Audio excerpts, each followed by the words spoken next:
this cannot be all that you have. Is there other stuff that you just have not shown? He has a baby by a woman that was dating Tupac. Wow. To add to it, but we had to cut it down. For 3 decades, the world has been waiting for the real story behind 2 of the most famous figures in hip-hop, Tupac Shakur and the Notorious B.I.G. Most of us believed we understood the tale. It was just a battle between the East Coast and the West Coast. Rivalries, bragging rights, and music sales. But that version was only the surface. According to 50 Cent's new Netflix documentary, The Reckoning, the truth is far darker and more complicated than anyone could have imagined. This isn't just a story of music and fame. It's about secrets, betrayals, and calculated moves that were hidden in plain sight for decades. One of the most shocking revelations involves a song by Diddy called Let's Get It. Released in 2001, it was a massive hit. Everyone remembers the catchy beat, the flashy video, and Diddy dancing like he owned the world.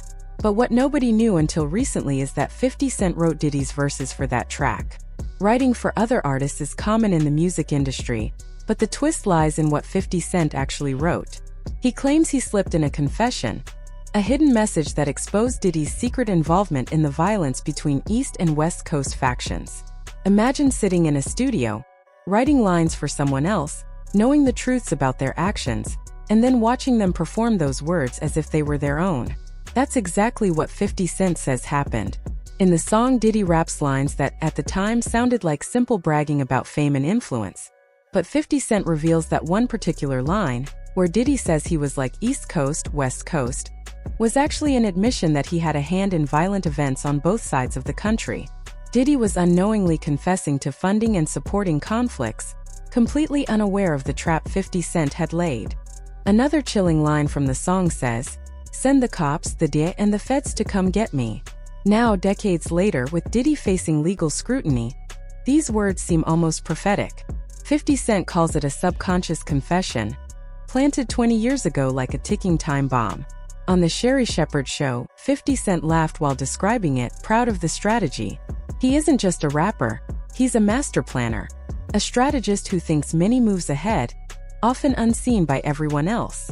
While Diddy enjoyed the fame, 50 Cent was quietly crafting messages that would haunt him years later. The documentary also delves into a much more personal and shocking story, one that Netflix initially asked him to cut for time. It involves Sarah Chapman, widely known as the mother of Diddy's daughter, Chance. Before Chance was born in 2006, Sarah had a past, including a relationship with Tupac Shakur. In 1995, Tupac, fresh out of prison and at the peak of his career, dated Sarah. Photographs show them together in Las Vegas, happy and smiling. While the public largely forgot this connection, 50 Cent didn't. According to him, Diddy's relationship with Sarah wasn't just romantic, it was a calculated conquest. Tupac had humiliated Diddy in interviews and songs, and when Tupac died, Diddy pursued Sarah as a form of psychological victory. Having a child with her was more than love, it was a statement. It was about control, power, and proving he had won over his rival in every possible way. This twisted level of obsession gives insight into Diddy's character. He wasn't satisfied with being wealthier or more famous. He needed to possess what his enemy had loved, turning life itself into a trophy case. To fully understand how this rivalry turned deadly, we need to revisit a fateful night. September 7, 1996, in Las Vegas. The city was alive with energy for the Mike Tyson vs. Bruce Seldon fight at the MGM Grand. Tupac was there with Suge Knight, boss of Death Row Records, enjoying the spectacle. Tyson's knockout victory came in under 2 minutes, and Tupac was ecstatic, celebrating in the front row. But danger was quietly waiting in the hotel lobby. Orlando Anderson, a member of the Southside Compton Crips, was spotted near the elevators. Months earlier, he and his crew had robbed a friend of Tupac's, stealing a death row chain. A profound insult in gang culture. Recognizing him, Tupac didn't hesitate. He approached Orlando and struck him before any words were exchanged. The death row crew, including Suge Knight, joined the attack. It was a public brawl, right on the casino floor, witnessed by tourists and security. By the time it ended, the skirmish had escalated tensions that would eventually lead to tragedy. After the fight, Tupac returned to his hotel at the Luxor, prepared to go to a charity event. He dressed casually in a green basketball jersey and loaded with jewelry, joined by Suge Knight in a convoy of luxury cars. The scene seemed calm but was only the eye of the storm. Later, at around 11:15 p.m., Tupac's vehicle stopped at a red light, interacting with fans, oblivious to the danger that approached in the form of a white Cadillac gliding into position. That quiet moment would become one of the final pauses before the chain of events that led to Tupac's murder. The documentary shows that the story of Tupac and Biggie is not just about East Coast versus West Coast, fame, or music. It is about calculated moves, personal vendettas, and hidden truths that were only visible to those who understood the game.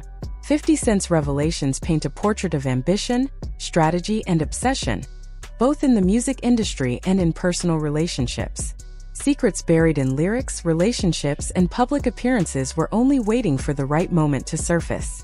Watching The Reckoning, it becomes clear that the narrative the world believed was only part of the truth. The real story involves manipulation, hidden confessions, and a relentless hunger for dominance. And it's a reminder that fame and fortune do not protect anyone from the consequences of their actions. Through strategy, cunning, and observation, 50 Cent has revealed a web of connections, motives, and confessions that many never realized existed. The story of Tupac, Biggie, Diddy, and the people around them is darker, more complex, and far more human than anyone imagined. And now, after 30 years, the world finally sees the full picture. One filled with secrets, schemes, and shocking truths that redefine everything we thought we knew. The night it all fell apart in Las Vegas was fast, brutal, and chaotic. There were no words exchanged, no warnings, just a flash of steel. A Glock tucked out the window of a white Cadillac fired 13 times. It didn't happen slowly like in the movies. It was sudden, violent, and devastating. Tupac Shakur was hit by 4 bullets. 2 tore into his chest, 1 struck his arm, and another ripped through his thigh. One of the shots pierced his lung. Suge Knight, sitting beside him, was grazed on the head by a fragment of a bullet. The attackers didn't wait. The car carrying them vanished into the crowded streets, leaving chaos behind. Suge Knight, bleeding from the head, managed to turn the BMW around. Sparks flew as the tires shredded and the rims scraped the asphalt. He drove on metal rims for nearly a mile before the car finally gave out. Police arrived moments later. Officer Chris Carroll was first on the scene.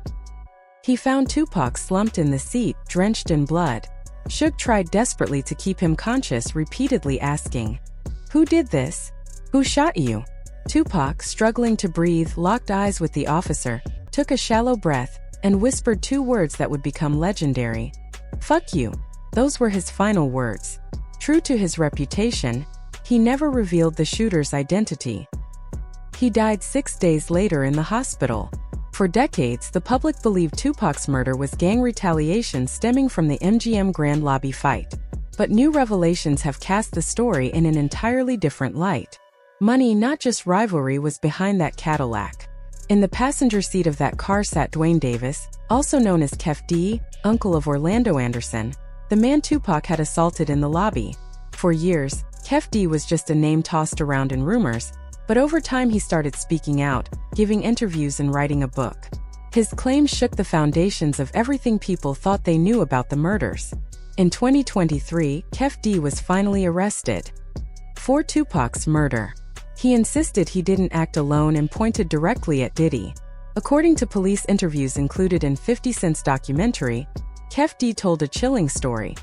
Diddy wasn't just a music mogul, he was acting like a gang leader.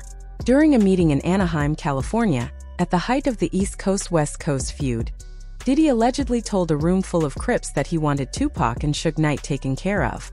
He allegedly offered $1 million to have both killed. In 1996, that amount was astronomical. A fortune enough to motivate anyone willing to take a deadly risk. Kef D claims he agreed to the deal. It wasn't personal, it was business. According to Kef D, after the shooting, Diddy didn't check on anyone's well-being. Instead, he called to confirm his investment had paid off, asking, "Is that us?" Kef D reportedly responded, "Yes." If true, this phone call would suggest that Diddy not only knew about the attack but also approved it, confirming his involvement in one of the most shocking murders in music history. But the story didn't end there. Kef D says he never received the payment. The money was allegedly funneled through Eric Zip Martin, a notorious New York drug dealer connected to Diddy. Kef D claims Zip kept the cash for himself, which eventually motivated Kef D to speak out and cooperate with authorities.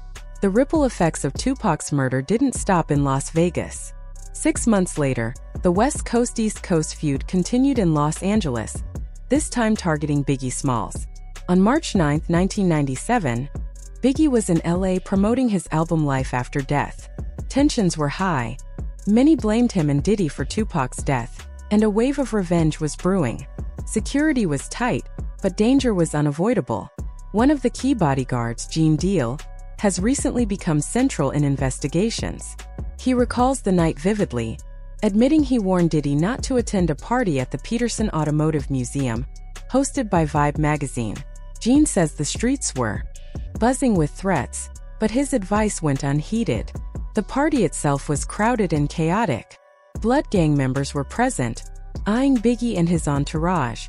Fire officials even closed the venue early due to overcrowding. Around 12:30 a.m., Biggie left, sitting in the front seat of a green GMC Suburban, casually sharing his new music with friends. Diddy led the convoy in a separate car, with Gene Deal riding alongside him. As the vehicles pulled onto Fairfax Avenue, stopped at a red light at Wilshire Boulevard, a dark Chevy Impala SS pulled up alongside them. Gene Deal noticed something unusual about the driver. A black man wearing a blue suit and bow tie. He didn't fit the stereotype of a gang member. Instead, he looked like he belonged at a formal event, not a murder scene. The man rolled down his window, didn't speak, and calmly aimed a blue steel 9mm pistol at Biggie's Suburban. For precise shots rang out. The final bullet struck Biggie in the hip and pierced vital organs. The shooter vanished into the night, leaving behind another shattered life. Biggie was rushed to Cedars-Sinai Medical Center, where doctors desperately tried to save him. Open-chest cardiac massage could not reverse the damage. The King of New York was gone. For years, the identity of the shooter remained a mystery. The police sketches and witness accounts were incomplete, but new testimonies like those from Gene Deal shed light on the precise planning behind the attack. The murders of Tupac and Biggie were not just acts of spontaneous gang violence. They were part of a much larger network of power, money, and manipulation, involving people at the top of the music industry. According to 50 Cent's documentary, the story connects business ambitions, personal rivalries, and strategic moves in a way that the public never fully understood.